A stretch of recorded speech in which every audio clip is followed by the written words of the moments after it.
राधे राधे।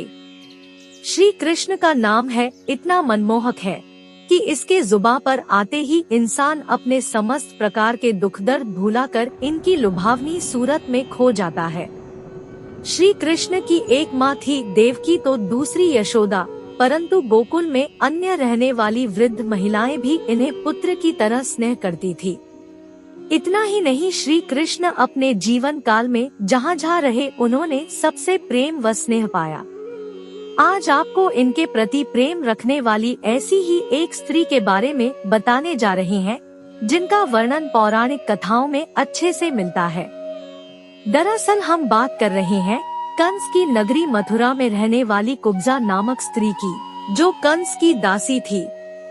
वे नित्य कंस के लिए चंदन, तिलक तथा फूल इत्यादि का संग्रह करती थी।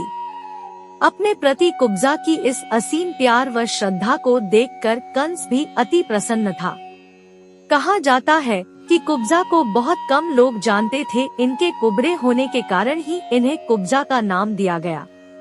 पौराणिक कथाओं के अनुसार कंस के वध के दौरान श्री कृष्ण की कुब्जा से मुलाकात हुई थी, जिसके बाद उनके यानी कुब्जा के साथ उनकी प्रेम क्रीड़ाएं शुरू हुई। आइए जानते हैं संपूर्ण कथा। एक बार की बात है, भगवान श्री कृष्ण ने देखा कि एक कुबड़ी स्त्री अपने हाथ में चंदन, फूल और हार इत्यादि लेकर बड़े प्रसन्न मन से जा रही है। तब श्री कृष्ण ने उससे प्रश्न किया, ये चंदन व हार फूल लेकर इतना इठलाए हुए आप कहाँ जा रही है और आप कौन है?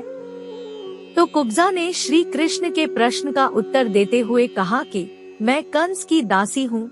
मेरे कुबड़ी होने के कारण सब मुझको कुब्जा कहते हैं। मैं ये चंदन, फूल, हार आदि लेकर अपने महाराज कंस के पास जा रही हूँ।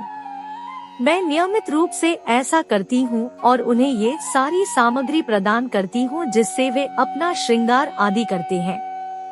ये सुनते श्री कृष्ण ने कुब्जा से आग्रह करने लगे कि आप ये चंदन मुझे लगा दीजिए और ये फूल, हार हमें चढ़ा दो।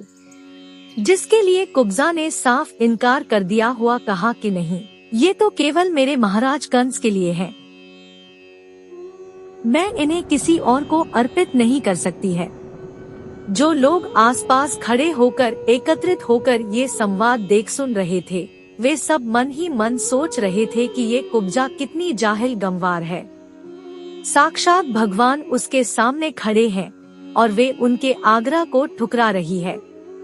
वहाँ मौजूद सभी लोग कुब्जा के बारे में सोच रहे थे कि वे इतना भाग्यशाली अवसर अपने हाथ से गंवा रही है। कम लोगों के जीवन में ऐसा सुखद अवसर आता है और वो है कि श्री कृष्ण को छोड़कर फूल, माला व चंदन पापी कंस को चढ़ाने जा रही है।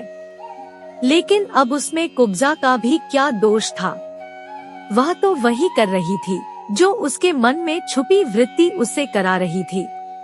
परंतु अब श्री कृष्ण भी ठहरे हठी लगे बार बार उनसे आग्रह करने।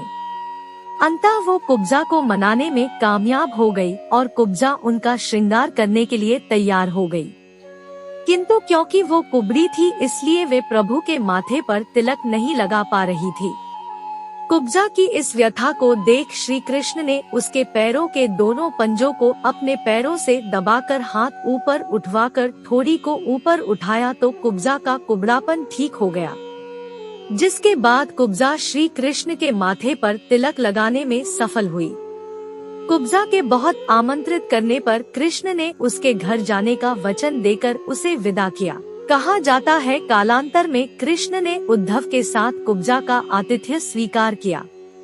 इतना ही नहीं, श्री कृष्ण ने कुब्जा के साथ प्रेम क्रीड़ाएं भी की। कुब्जा ने श्री कृष्ण से ये वर भी मांगा कि वे चिरकाल तक उसके साथ वैसी ही प्रेम क्रीड़ा करते रहें। अगर आपको यह कथा अच्छी लगती है तो कमेंट में राधे राधे लिख दे।